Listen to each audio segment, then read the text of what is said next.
ప్రముఖ నటుడు కమల్ హాసన్ మరియు శంకర్ దర్శకత్వంలో వస్తున్న చిత్రమే భారతీయుడు 2. వీరిద్దరి కాంబినేషన్ లో హిట్ కొట్టిన సినిమా భారతీయుడికి సీక్వెలే ఈ సినిమా. అయితే తాజాగా ఈ సినిమా సెన్సార్ పూర్తి చేసుకుంది. ఈ సినిమాకి సెన్సార్ బోర్డు U&A సర్టిఫికేట్ ఇచ్చింది. కొన్ని షార్ట్స్ లో వాడిన పదాలను మ్యూట్ చేయాలని సెన్సార్ బోర్డు ఆదేశించింది.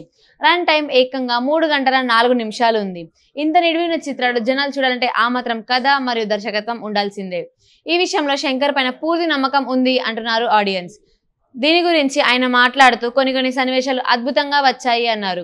ఇటీవల వచ్చిన యానిమల్, కల్కి 2898 AD లాంటి కొన్ని సినిమాలు కూడా 3 గంటల పైన రన్ టైమ్ తోనే విడుదలయ్యాయి.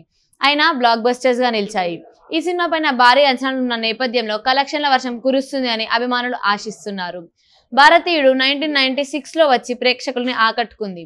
సేనాపతి పాత్రలో కమల్ హాసన్ ఇరగదీశారు. ఇప్పుడు ఈ సీక్వెల్ మీద కూడా ఇదే భారీ ఎక్స్పెక్టేషన్స్ ఉన్నాయి కమల్ హాసన్ అభిమానులకి. జూలై 12న ఈ సినిమా మ్యాజిక్ చేయడానికి రెడీగా ఉంది. ఇట్లాంటి లేటెస్ట్ అప్డేట్స్ కోసం News18 Telugu YouTube channel subscribe చేసుకోండి.